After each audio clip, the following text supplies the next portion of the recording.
Namanya Afan Kurniawan. 18 Juli 2004, untuk pertama kali mata kecilnya melihat dunia. Bagi sebagian orang, dia hanya pemuda biasa. Tapi bagi orang-orang terdekatnya, Afan adalah cahaya kecil yang berusaha bersinar, meski kenyataan akhirnya menenggelamkannya dalam gelap. Dilahirkan dalam kesederhanaan, Afan dan kakaknya bertekad membantu kedua orang tuanya mencari rezeki halal. Profesi demi profesi ia pernah jajaki, hingga driver ojol adalah pilihan terakhir Afan. Dia tidak pernah mengeluh. Debu dan asap knalpot adalah teman dekatnya. Berkeliling kota, mengetuk pintu, menjalankan amanah orang yang mempercayainya.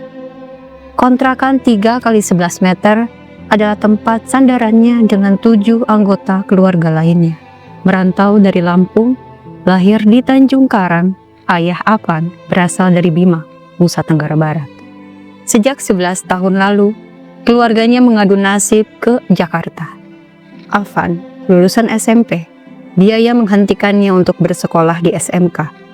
Tapi mimpinya tetap satu, membahagiakan orang tua. Ia punya mimpi, ingin mengangkat derajat keluarganya dari kemiskinan, membangunkan rumah nyaman untuk orang tua dan saudara-saudaranya. Tapi perjuangan Afan Kurniawan harus berhenti di usianya 21 tahun. Langit tiba-tiba gelap bagi Afan dan keluarganya. Demonstran saat itu memang sudah berlangsung di Indonesia Pertiwi ini sejak 25 Agustus 2025. Malam itu, Kamis 28 Agustus 2025, di Jalan Penjernihan 1, tepat di depan Rusun Bendungan Hilir, di depan Gereja Kristen Protestan Angkola Penjernihan kawasan Penjompongan. Di tengah demo yang kembali memanas setelah sempat mereda, Afan tetap fokus bekerja, mengantarkan makanan pesanan customernya. Setelah selesai mengantarkan pesanan ke Bendungan Hilir atau Ben Hill, Afan menyeberang di kawasan Penjompongan. Motornya memang dia parkirkan untuk mempersingkat waktu karena kemacetan melambatkan jalannya. Namun, siapa sangka, sebuah mobil rantis Rimo yang berbahan baja anti peluru milik Brimob menghentikan Afan selamanya.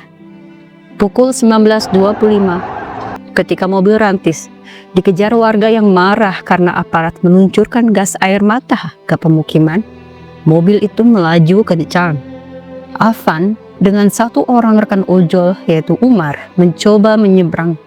Namun naas, mereka terpleset bertepatan dengan mobil rantis itu melintas dan Afan tertabrak. Mobil berhenti beberapa detik, tapi kemudian melaju dan melindas Afan. Afan seketika sudah tidak ada. Jiwanya sudah direnggut, sementara rekannya Umar Amiruddin masih bisa diselamatkan dengan sejumlah luka. Jaket pelindung hijau yang biasa Afan kenakan ketika bekerja berbicara betapa sakitnya Afan saat itu. Sejawat Afan langsung mengejar mobil yang melaju menuju kantor Brimob. Maaf, itu yang bisa dikatakan. Karena mungkin maaf yang bisa meredakan sementara. Tapi Afan tidak bisa kembali. Meski akhirnya ketujuh anggota Brimob yang berada di dalam mobil rantis tersebut diproses. Ya, proseslah seadil-adilnya bagi korban, sesuai undang-undang dan peraturan yang berlaku. Kenapa? Kenapa Afan harus dilindas? Bukankah kalian sangat aman di dalam mobil itu? Kenapa kalian tidak berhenti dan biarkan Afan dan Umar dievakuasi lalu kalian melaju? Mimpi Afan membahagiakan keluarga dengan membelikan rumah memang akhirnya terwujud. Tapi nyawa Afan taruhannya. Berbagai sumbangan dari presiden, gubernur, CEO Grab, hingga influencer berdatangan. Tapi itu pastinya tak akan sama lagi. Afwan anak berbakti yang juga bela Palestina. Sekarang sudah kekal bersama Sang Pencipta.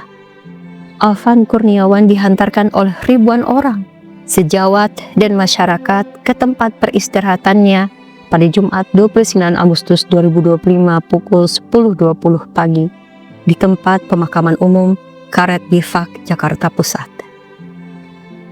Demo ini telah menggugurkan banyak korban. Korban yang juga rakyat yang hanya ingin hidup tenang, bahagia, tanpa merasa khawatir untuk menata masa depan.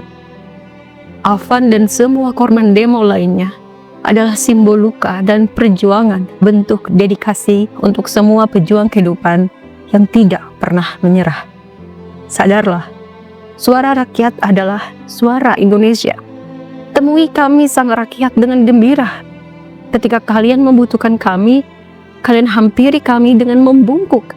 Sekarang, ketika kami datang, kami tak bisa bertemu, bahkan hanya sekedar punuk.